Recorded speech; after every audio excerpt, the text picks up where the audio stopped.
How to smell good, summers का सबसे बड़ा क्वेश्चन।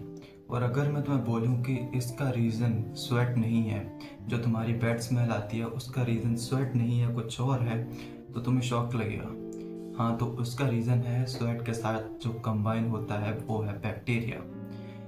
अगर तुम्हें लगता था कि स्वेट की वजह से तुम्हें स्मेल आती है तो तुम गलत थे, कि स्मेल तुम्हें स्वेट की वजह से नहीं बल्कि स्वेट के साथ जो कंबाइन बैक्टीरिया होता है उसकी वजह से आती है। अगर तुम्हारी बॉडी पर सिर्फ स्वेट होगा तो तुम्हें कोई स्मेल नहीं आएगी। हाँ, तुम्हें ग्रीजी टाइप मतलब अनहाइजीनिक लग सकता है, अगर तुम्हारी बॉडी पर स्वेट और बैक्टीरिया दोनों होंगे तो स्मेल आएगी। So if you want to smell good in summers then the first point is eat the food that smell you sweet. मतलब कुछ ऐसे फ्रूट्स या फिर फूड्स होते हैं जो तुम्हें गुड स्मेल देते हैं, like sweet smell, citrus smell देते हैं, सिट्रस फ्रेग्रेंस देते हैं, लाइक सिट्रस फ्रूट्स जो खट्टे फ्रूट्स होते हैं लाइक ऑरेंज वगैरह, ग्रेप्स, ये सब चीज़ें। अभी ये एग्जैक्टली करते क्या है कि ये तुम्हारे स्वेट की केमिस्ट्री यानी कि केमिकल रिएक्शन को चेंज करते हैं और तुम्हें एक अच्छी स्मेल देती हैं। अभी कैसे करते हैं ये तुम्हें जानने की ज़रूरत नहीं है, ना मुझे बताने की, इतना ज़्यादा साइंटिफिक रीज़न जानने की ज़रूरत नहीं है। बट इतना मान लो कि ये तुम्हारे स्वेट से स्मेल कम करते हैं और अच्छी स्मेल देते हैं। नंबर सेकंड, सबसे बेसिक चीज़ है जो कि तुम्हें पता भी होगा, वो है बाथ डेली। दिन में मिनिमम एक बार तो नहाओ। अभी समर्स में तुम 2 बार भी नहा सकते हो, और नहाते टाइम तुम्हें ध्यान रखना है कि तुम एंटीबैक्टीरियल बॉडी वॉश या फिर सोप वगैरह का यूज़ कर सकती हो, जिससे तुम्हारे बैक्टीरिया किल होंगे। इसकी जगह अगर तुम ये यूज़ नहीं करना चाहते तो तुम सिंपली अपने वाटर में, जो भी तुम बाल्टी में पानी यूज़ करते हो, उसमें तुम कुछ ड्रॉप्स ऑफ नीम ऑयल या फिर टी ट्री ऑयल का यूज़ कर सकती हो, जिससे, क्योंकि वो एंटीबैक्टीरियल होते हैं, जिससे तुम्हारे बैक्टीरिया किल करेंगे। नंबर सेकंड चीज़ है ओरल केयर।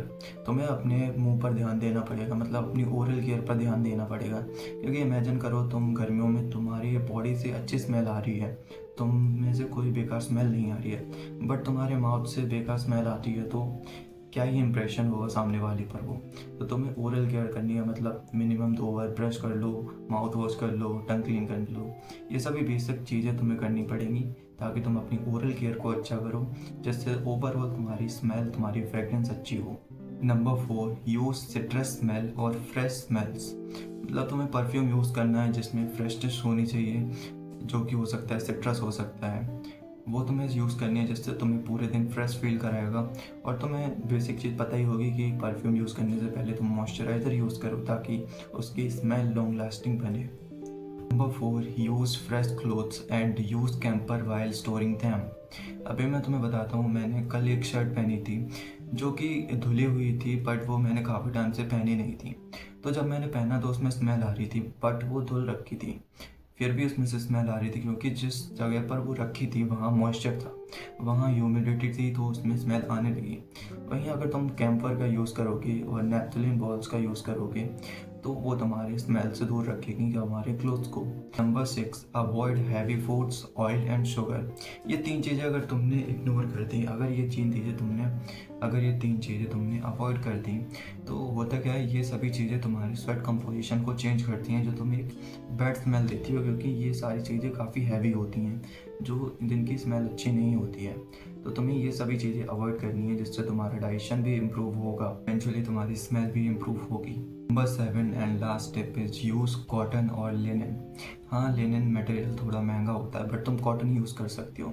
ये बहुत ब्रीथेबल होते हैं, जिससे तुम्हारा स्वेट एब्जॉर्ब नहीं होता है, जिससे तुम्हें बैक कार्ड स्मेल की प्रॉब्लम नहीं होगी। ये सभी चीज़ें थी जो तुम अगर अप्लाई करोगे, यूज़ करोगे, तो तुम्हें बैड स्मेल नहीं होगी, जबकि तुम एक अच्छी स्मेल होल्ड करोगे, जिससे तुम्हारे सामने वाले पर इंप्रेशंस अच्छे जाएंगे और तुम खुद भी पूरा दिन फ्रेश फील करोगे।